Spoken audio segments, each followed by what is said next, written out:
वरना किसी के आने से पहले मर चुके होगे। मैं उसे भी दरख्तों तले लाया। ऊपर से ज्यूरियल कूद कर आया तो उस मुलाजिम की हालत खराब होने लगी। ज्यूरियल ने खुरखार लहजा में पूछा, डेविड कहाँ है? अपने अपने दफ्तर में, उसने लरजती आवाज में कहा। अंदर कितने गार्ड्स हैं? कोई नहीं। पूरे महल में 10 से ज्यादा लोग नहीं हैं। गार्ड सारे तुम लोगों की तलाश में निकले हैं। बकवास मत करो। मैंने जिस शख्स की वर्दी पहनी है वो अंदर ही था। मुझे नहीं पता, लेकिन मैं सच कह रहा हूं। मैंने खुद डेवी को हुक्म देते सुना था कि सारे गार्ड्स तुम लोगों को तलाश करने जजीरे में जाएं। ज्यूरियल ने मानी की नजरों से मेरी तरफ देखा और अचानक उसके सर पर मुक्का मार दिया। वो तिवरा कर गिरा और बेहोश हो गया। यह मौका अच्छा है, मैंने कहा। अंदर घुस जाना चाहिए। ज्यूरियल ने खबरदार किया, अगर कोई फायर हुआ तो डेवी गायब हो जाएगा। इस महल में ऐसे खुफिया रास्ते हैं जिनका इल्म किसी को नहीं है। उसकी बात मेरी समझ में आ गई, यानी मुझे अकेले ही अंदर जाना था। तुम आसानी से पहचान लिए जाओगे और डेविड तुम्हें कैमरे से देख लेगा। इन हालात में यही बेहतर है, ज्यूरियल ने कहा और ऊपर चढ़कर बेहोश मुलाजिम को भी दरख्त पर ले गया। मैं राइफल संभाल कर दोबारा महल की तरफ रवाना हुआ। ज्यूरियल ने मुझे दफ्तर का महल वकूफ समझा दिया था और मुझे उम्मीद थी कि मैं बासानी वहां तक पहुंच जाऊंगा। महल के सामने वाले हिस्से से मैं शाहाना अंदाज में सजी गैलरी में दाखिल हुआ। इसके इख्तिताम पर सीढ़ियां ऊपर जा रही थी। इसी मंजिल पर दाएं तरफ डेविड का स्वीट और दफ्तर था। दफ्तर के दरवाजे पर शेर के सर का निशान बना था। यह डेविड का भी निशान था। ऐसे निशानात मैंने इस महल में जा बजा देखे थे। दरवाजे से पहले मुझे एक लंबा तड़ंगा शख्स मिल गया। कौन हो तुम? इस हिस्से में किसी को आने की इजाजत नहीं है, उसने सख्त लहजे में कहा। जनाब, मुझे एक इत्तला फौरी तौर पर डेविड को देनी है। डेविड? उसकी आंखें फैल गई थी। तुम्हारी जुर्रत कैसे? उसका जुमला अधूरा रह गया था क्योंकि मैंने उसके सर पर राइफल का दस्ता मारा था। मैं डेविड के दफ्तर की तरफ दौड़ा था।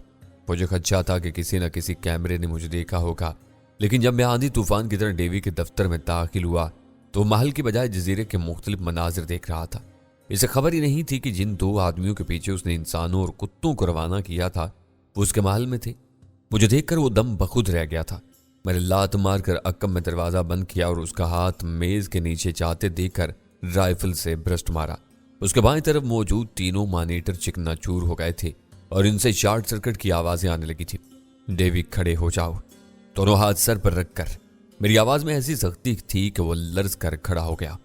सामने आओ डेविड, कोई शरारत मत करना वरना कुत्ते की मौत मारे जाओगे, अपने कुत्तों की तरह ही। उसका चेहरा सुर्ख हो गया था। मैं एहतियातन एक कोने में हो गया। एन मुमकिन था डेविड ने यहां भी अपनी हिफाजत का कोई बंदोबस्त कर रखा हो। मैं पूरी तरह होशियार था।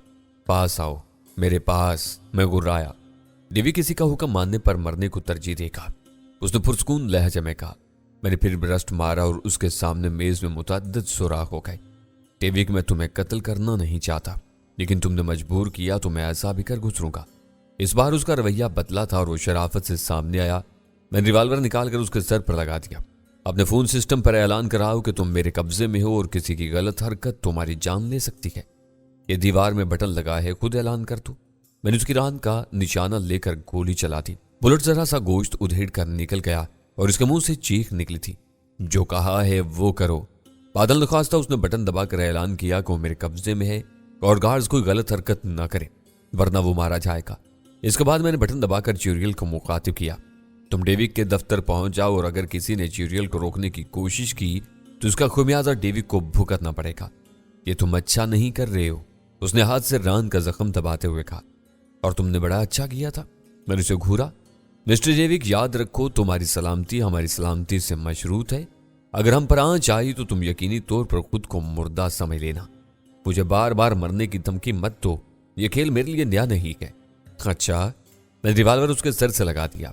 तो मिस्टर डेविड, अगर तुम कहो तो मैं ट्रैगर दबा दूं, सिर्फ एक बार कहो तो खुदा की कसम ट्रैगर दबा दूंगा। उसके मुंह से फिर आवाज नहीं निकली। मैंने तंजिया मुस्कुराहट के साथ रिवाल्वर पीछे कर लिया था। 10 मिनट बाद ज्यूरियल आ गया था। डेविड को बेबस देखकर उसके लबों पर मुस्कुराहट आ गई थी। आज शेर पिंजरे में आया है, ये सिर्फ पेपर टाइगर है जो डरा सकता है मेहनसा। अब तुम लोग क्या चाहते हो? डेविड ने शिकस्त खोरदा लहजे में कहा। मुझे मारकर भी तुम नहीं बच सकते। तुम्हें मारना कौन चाहता है? ज्यूरियल हंसा। बात इतनी सी है कि हम भी जिंदा रहना चाहते हैं। इस जजीरे से बाहर तुम हमें पहुंचाओगे? यह मुमकिन नहीं है, डेविड बोला। बिल्कुल मुमकिन है। तुम्हारा हेलीकॉप्टर जजीरे में है, हम जीप में वहां तक जाएंगे और फिर हेलीकॉप्टर हमें जनूबी अफ्रीका ले जाएगा। लेकिन मिस्टर डेविड, हम सोजबीन जाना पसंद करेंगे। इसके लिए इजाजतनामे की जरूरत पड़ेगी। मिस्टर डेविक, मुझे दस्तराजी पर मजबूर मत करो। मेरे साबका आका, तुम मेरा एक हाथ भी बर्दाश्त नहीं कर सकती हो, ज्यूरियल ने कहा। मुझे मालूम है तुम्हारे पास सोजबीन की सरहद अबूर करने का इजाजतनामा है। तुम जानते हो तो फिर मुझसे क्यों पूछ रहे हो? डेविक ने शिकस्त खोरदा लहजे में कहा।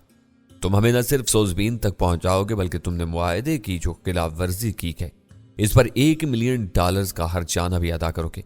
मैं हर्जाना नहीं दूंगा, उसने जिद्दी लहजे में कहा। हाँ, तुम जबरदस्ती ले जाओ तो और बात है। प्यारे, इसे जबरदस्ती समझो, मैं हंसा। हमारे दबाव पर डेविक ने अपनी तिजोरी खोली तो इसमें बेशुमार मुल्कों की करेंसी के ढेर लगे थे। सोने की सलाखें और ईंटें थी। एक खाने में मुख्तलिफ अक़साम के जवाहरात रखे थे। ये बिलाशुबा करोड़ों डॉलर्स मालियत की अशिया थी, मगर ज्यूरियल ने इनमें से सिर्फ $1 मिलियन मुख्तलिफ करेंसियों की सूरत में ले लिए। इससे ज्यादा उसने $1 भी नहीं लिया था। मैंने महसूस किया कि डेविक को इस पर हैरत हुई थी। उसने तिजोरी बंद की तो मैंने कहा, मिस्टर डेविक, अपने पायलट को हुक्म दो कि हेलीकॉप्टर तवील परवाज के लिए तैयार करें। मेरे पास रात के वक्त परवाज का इजाजतनामा नहीं है।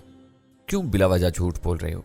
अगर रात को तुम्हें हार्ट अटैक या कुछ संगीन हादसा पेश आ जाए तो हेलीकॉप्टर सुबह का इंतजार करेगा, मैंने कहा। उसने एक बार फिर बादल नखास्ता अपने वाकी टाकी सेट पर किसी से हेलीकॉप्टर तैयार करने को कहा। मैंने उसे दोबारा वार्निंग दी, डेविक, अपने आदमियों को खबरदार कर दो, कोई ऐसी हरकत ना करें जिससे तुम्हारी जान को खतरा हो। उसने एक बार फिर माइक्रोफोन सिस्टम पर अपने आदमियों को खबरदार किया कि वो कोई गलत हरकत ना करें। मैंने ज्यूरियल से कहा, इसे बाहर ले जाना है, कौन सा रास्ता इख्तियार करें, यह खुद बताएगा। ज्यूरियल मुस्कुराया। क्यों मिस्टर डेविक, अगर तुम्हें किसी की नजरों में आए बगैर अपनी कार पार्किंग में पहुंचना हो तो क्या करोगे? वहां तक जाने का कोई खुफिया रास्ता नहीं है। तब ऐसे ही चलो। मैंने रिवाल्वर उसकी पुश्त से टिका दिया। डेवी को मुझे टैगर दबाने में सिर्फ सेकंड का 10वां हिस्सा लगेगा। हम डेवी को लेकर बाहर आए, जहां सारे मुलाजमीन और गार्ड्स महल के सामने वाले हिस्से में जमा थे। मैं डेवी कैन पीछे था और ज्यूरियल मेरे अक्ब में। इसके हाथ में खुदकार राइफल थी। डेवी को ढाल बनाने के बावजूद इस बात का पूरा खतरा था कि कोई निशानची मुझे या ज्यूरियल को शूट करने की कोशिश करेगा। इसलिए मैं मुझे जान गरे तेज कदमों से अपनी तरफ आता नजर आया। वो यकीनन नासे बनकर आया था। मेरा अंदाजा दुरुस्त निकला। यूसुफ, तुम हमाकत दर हमाकत कर रहे हो। तुम क्या समझते हो इस तरह तुम यहां से निकलने में कामयाब रहोगे?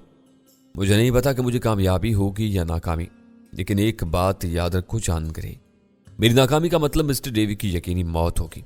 यूसुफ, प्लीज इतना बड़ा कदम मत उठाओ। जानगरे का लहजा इल्तिजाइया था। मैं तुम्हें जमानत देता हूं, तुम्हारी जान को कोई खतरा लाक नहीं होगा। अच्छा, मेरा लहजा तंजिया था। अगर तुम किसी गलतफहमी में मुब्तला हो तो ज्यूरियल इसे आसानी रफा कर सकता है। मिस्टर डेविक ने मुझे हुक्म दिया था कि मैं मुकाबले के दौरान बरादर यूसुफ को कत्ल करने की कोशिश करूं। उसने कहा, बकवास करता है ये, डेविक तिलमिला कर बोला। तब तुमने किस बात पर ज्यूरियल को सजा देने की कोशिश की? यह भी झूठ है, मैंने ऐसी कोई कोशिश नहीं की, उसने डटाई से जवाब दिया। ओके, हमारे दिमाग मुश्तरका तौर पर खराब हो गए हैं और पागलों से डरना चाहिए। मैंने रिवाल्वर उसकी पुश्त पर दबा दिया। चलो आगे। यूसुफ, देखो मामला मत उलझाओ। जानगरे ने एक बार फिर मुझे समझाने की कोशिश की। मैं तुम पर एतमाद कर सकता हूं लेकिन इस शख्स पर नहीं। अगर तुम चाहो तो मेरे साथ चल सकते हो। हमें दुश्मनों से बचने के लिए इस घटिया का सहारा लेने की जरूरत नहीं है। जानगरे, डेवी किसी भेड़िए की तरह हो रहा है। मैं इस बात को कभी नहीं भूलूंगा। तुम्हें भी इसका हिसाब देना पड़ेगा। इस शख्स को तुम लाए थे। मैं क्यों दूंगा हिसाब? जानगरे ने मुंह बनाया। जब तुम्हें मालूम है ये शख्स मेरा साथी है तो तुमने इसे कत्ल करवाने की कोशिश क्यों की? इसका नतीजा सामने आ रहा है, तुम मुझे इल्जाम दे रहे हो। और मुझे धमकी देने से पहले यह सोच लो कि मैं सिर्फ आर्जी तौर पर परेशान हूं।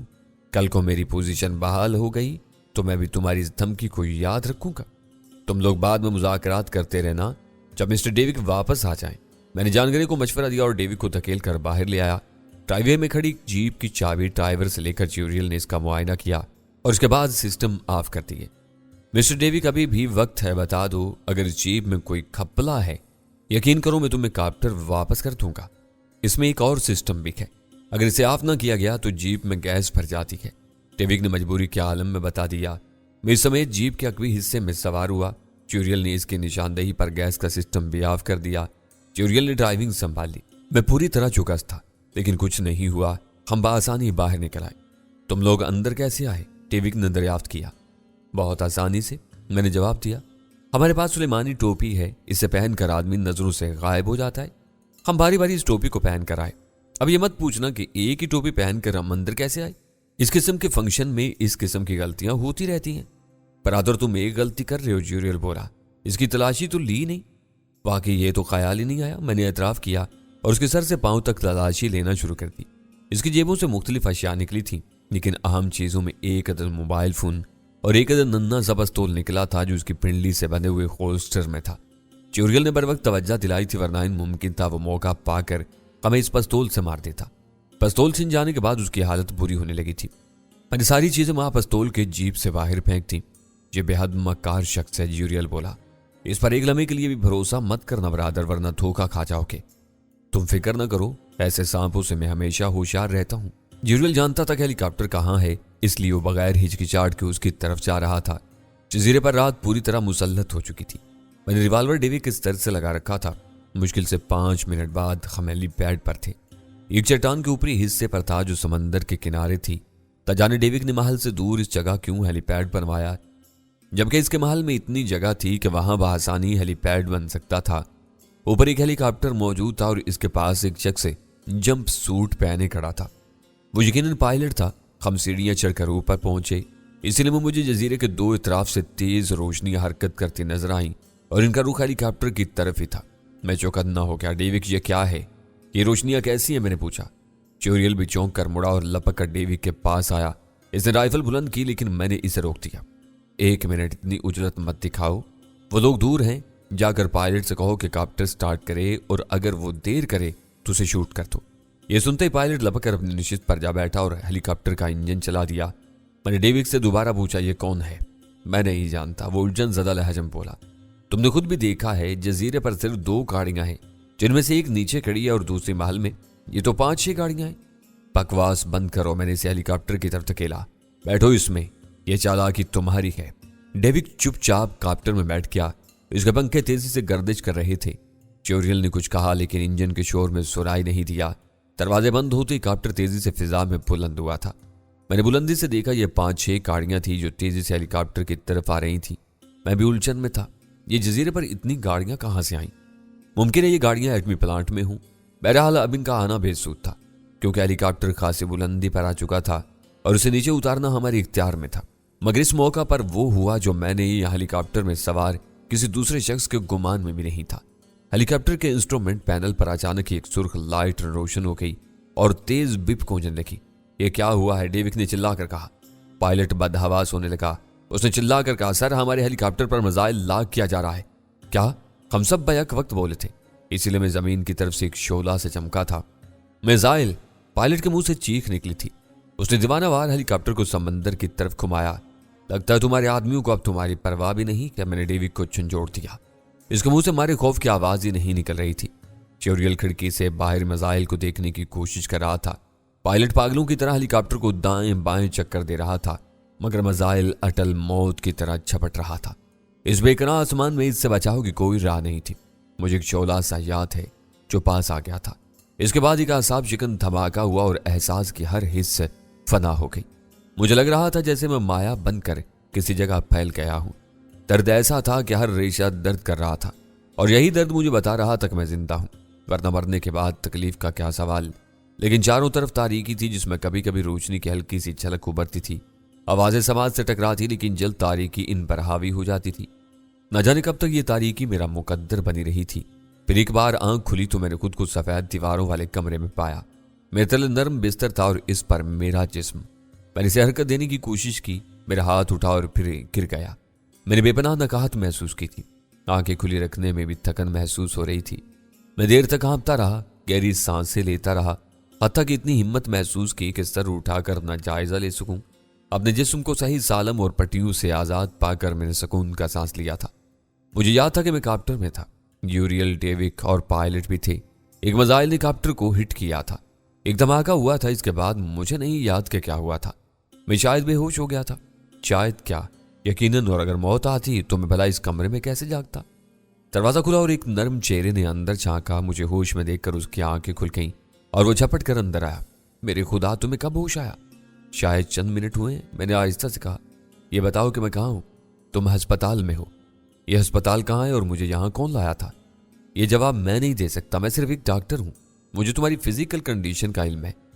ओके, मुझे बताओ कि मेरी क्या हालत है, मैं बच कैसे गया? यह बात तो मेरे लिए भी एक मुअम्मा है। जब तुम्हें अस्पताल लाया गया तो तुम्हारी हालत बहुत खराब थी। बज़ाहिर तुम ठीक थे, ना तो कोई फ्रैक्चर हुआ था और ना ही कोई खतरनाक जख्म था, लेकिन शदीद तरीन धचके ने तुम्हारे टिश्यूज को जख्मी कर दिया था और तुम कोमा में थे। ओह, मैंने आहिस्ता से कहा। मैं कब से यहाँ हूँ? 2 हफ्ते से। 3 दिन पहले तक तुम ICU में थे, फिर जब तुम्हारी हालत बेहतर हुई तो तुम्हें यहाँ मुंतकिल कर दिया क्या? लेकिन मुझ समेत किसी को यकीन नहीं था कि तुम्हें जल्द होश आ जाएगा। मैं अपने बारे में मजीद किससे मालूम करूं? उसे जवाब देने के बजाय मेरे बिस्तर के सराहने लगा बटन दबाया। जरा देर बाद मेरा कमरा लोगों से भर गया था। ये सब पैरामेडिक थे। मशीनें लाई गईं जो मेरे जिस्म से मुंसलिक की जाने लगीं। मुख्तलिफ इंजेक्शन लगने लगे, टिप लगाई गई और शायद इसमें कोई नींद की दवा भी शामिल थी। मेरी आंखें खुद ब खुद बंद होती चली गई और मैं सो गया। अगली बार मैं जागा तो दर्द का नामो निशान तक नहीं था। मेरे बाजू से ड्रिप लगी थी और कतरा कतरा ग़िज़ा मेरे खून में शामिल हो रही थी। मैं शायद 24 घंटे सोता रहा था। मैंने उठने की कोशिश की और बासानी उठ गया। ना तो मेरा सर चकराया और ना ही कमजोरी महसूस हुई थी। मैंने न जाने कब से ठोस ग़िज़ाएं खाई थीं, लेकिन मुझे भूख नहीं लग रही थी। इसका मतलब था कि मुझे बाकायदगी से खून में ग़िज़ा दी जा रही थी। मैंने सराहने लगा बटन दबा दिया। 1 मिनट बाद वही नर्म चेहरे वाला नौजवान डॉक्टर मेरे सामने था। उसने मेरी नब्ज देखी। अब कैसा महसूस कर रहे हो? मैं ठीक हूँ। मैंने पिछली बार तुमसे कुछ सवाल किए थे। उसे शाने उचका। इसका जवाब वही देगा जो तुम्हें यहाँ लाया था और मैं इसके बारे में नहीं जानता। अच्छा ये तो बता दो कि मैं किस मुल्क में हूँ? कोई मुल्क नहीं है, ये एक जजीरा है। मैं गहरी सांस लेकर है क्या? सुनो, जानगरी को पैगाम भेजो, मैं उससे मिलना चाहूंगा। मैं किसी जानगरी को नहीं जानता। मैं खड़ा हो गया। यहाँ तुम्हारा इंचार्ज कौन है? चलो उससे मालूम करें। फिलहाल तो तुम इस कमरे से बाहर नहीं जा सकते।